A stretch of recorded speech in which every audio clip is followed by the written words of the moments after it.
고린도전서 15장 50절에서 58절까지 말씀을 교독합니다.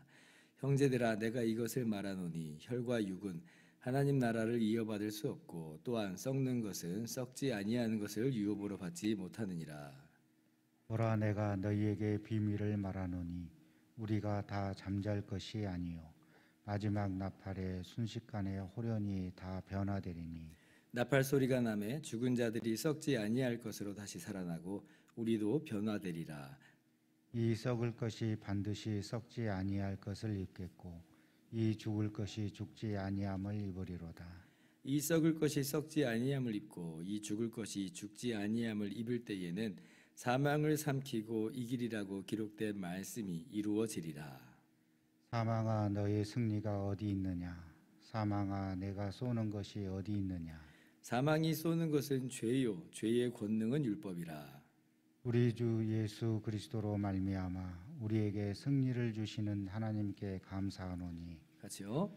그러므로 내 사랑하는 형제들아 건실하며 흔들리지 말고 항상 주의 일에 더욱 힘쓰는 자들이 되라. 이는 너희 수고가 주 안에서 헛되지 않은 줄 알미라. 아멘. 할렐루야. 하나님의 크신 은혜와 평강이 오늘도 변함없이 여러분 가운데 가득 넘치기를 주님의 이름으로 축원합니다. 우리가 고린도전서 15장 말씀을 통해서 계속 부활에 대한 말씀을 살펴보았는데요. 오늘 드디어 그 마지막입니다.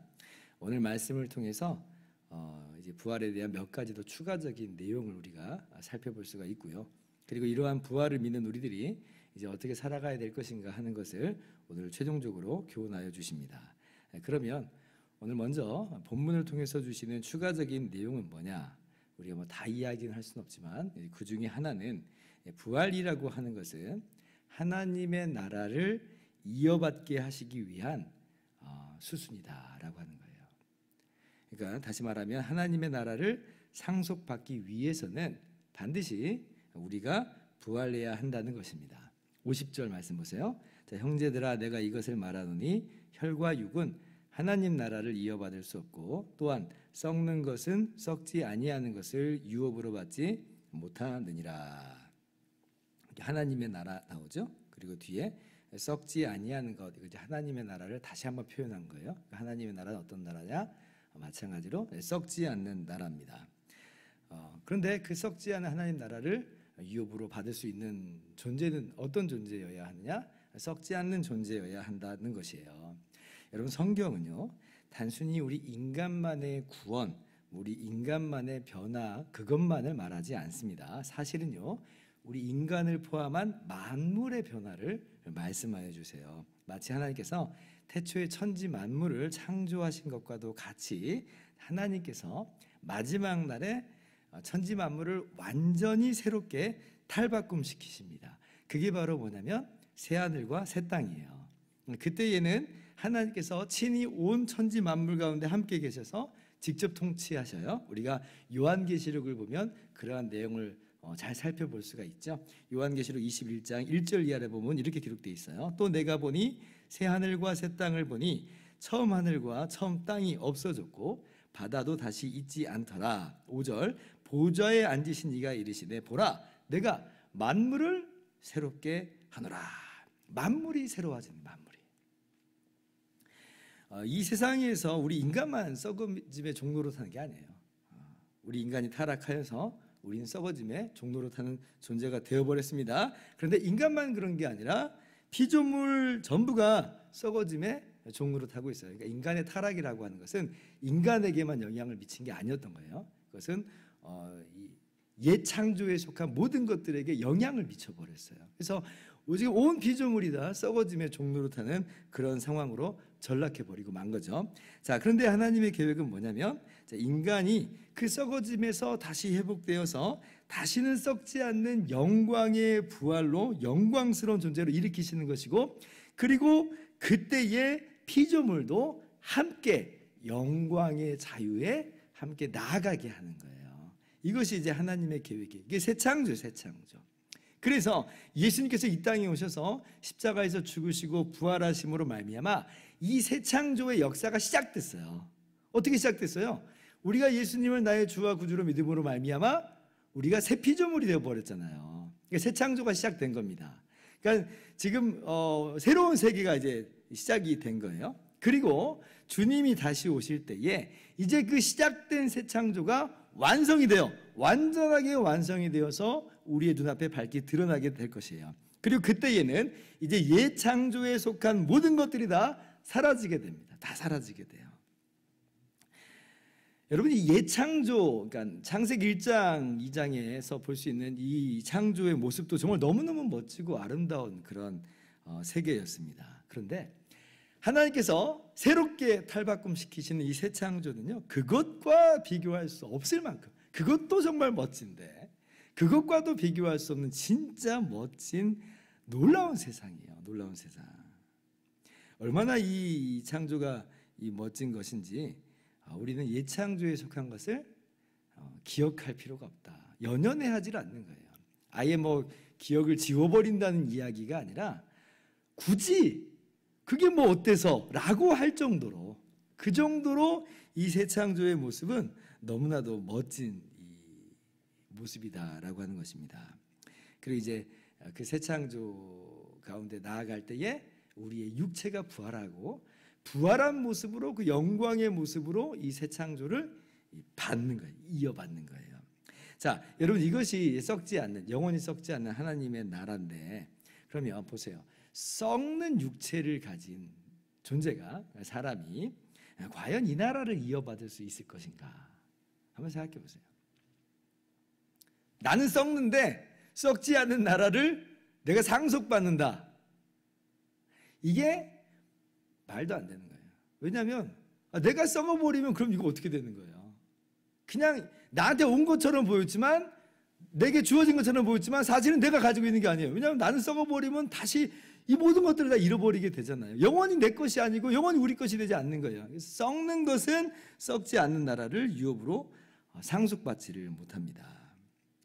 진짜 제대로 정말 완전히 상속받기 위해서는 우리도 썩지 않아야 되는 거죠. 그래서 주님이 다시 오실 때에 이 새하늘과 새 땅이 완성되어 드러나게 될 텐데, 그 나라를 상속받을 수 있도록 우리가 썩지 않는 몸으로, 영광의 몸으로 다시 일으키심을 받는 거예요. 그래서 우리 성도의 부활이라고 하는 것은 우리의 부활 그 자체로 썩지 않으며 영광의 부활이며 강한 부활이고 신령한 부활이에요. 그것만 해도 정말 너무 감격과 감사의 순간인데, 더 나아가서 그것은 뭐냐면 썩지 않는 나라를 상속받는 시간입니다. 그래서 우리를 부활시킨 것인 거예요. 너무 기가 막힌 은혜죠. 너무 기가 막힌 은혜예요. 우리가 타락해서 다 잃어버렸던 세상인데 오히려 우리는 영원히 심판받을 수밖에 없는 존재인데, 하나님께서 만물을 새롭게 하시고 다시 그 만물을 우리에게 딱 주시는 거예요. 그러므로 우리는 이 땅에 이미 이루어진 시작된 하나님의 나라, 새 창조를 누리면서 산 사람들이고, 그리고 이제 얼마나 멋져요.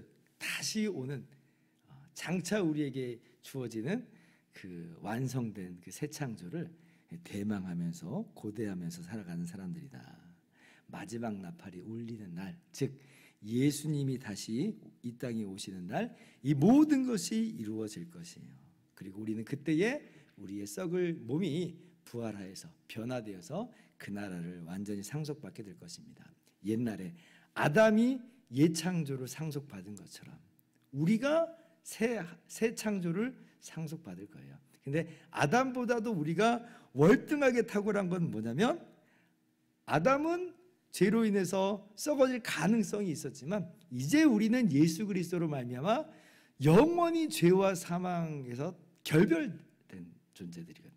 그래서 오늘 55절에 뭐라고 그래요? 사망아 너의 승리가 어디냐? 사망아 너의 쏘는 것이 어디 있느냐?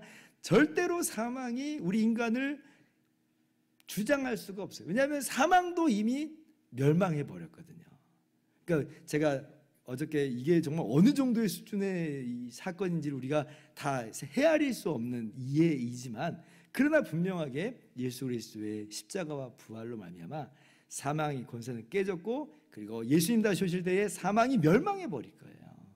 그러니까 우리는 아담보다도 더 탁월한 존재로서 다시는 잃어버려지지 않는 그러한 새 창조의 세상을 우리가 상속받게 될 것이고, 그리고 그 새 창조는 그 자체로 또 이미 예창조보다도 월등하게 탁월하니 진짜 우리는 어마어마한 그러한 존재로서 그날에 나타나게 될 것입니다. 이러한 감격이 여러분 가운데 있습니까? 이러한 감격이 우리 안에 있는 감격이에요. 그러므로 우리가 어떻게 살아야 되는가라고 할 때에 이 감격을 고스란히 안고 먼저는 하나님께 감사죠. 하나님께 감사해요. 57절 보세요. 우리 주 예수 그리스도로 말미암아 우리에게 승리를 주시는 하나님께 감사하노니, 우리를 썩지 않게 하시는 부활의 승리뿐 아니라 새 창조를 상속하게 하시는, 영원히 사망에서 그래서 이기게 하시는 그 놀라운 은혜를 향해서 감사한, 이것이 우리의 첫 번째 모습이어야 될 것이에요. 지금 당장 우리의 눈안에 뭐 감사할 거리가 별로 없는 것처럼 보인다. 예, 뭐 그럴 수 있지만 궁극적으로 보세요. 우리는 항상 감사해, 항상 감사. 두 번째, 견고하며 흔들리지 말아야 됩니다. 58절, 그러므로 내 사랑하는 형제들아 견실하며 흔들리지 말고. 부활이 없다 하는 사람, 이런 사람들이 고린도 교회에 있었다고 그랬잖아요. 그러니까 고린도 교회 성도들의 마음 막 흔들어 놨잖아요. 흔들리지 말라는 거예요. 그 믿음 안에 견고히 서라고 하는 겁니다. 세상의 유혹이 또 막 흔들겠죠. 야, 이 세상에 얼마나 멋있고 얼마나 좋은 게 많은데 너 왜 그렇게 살아?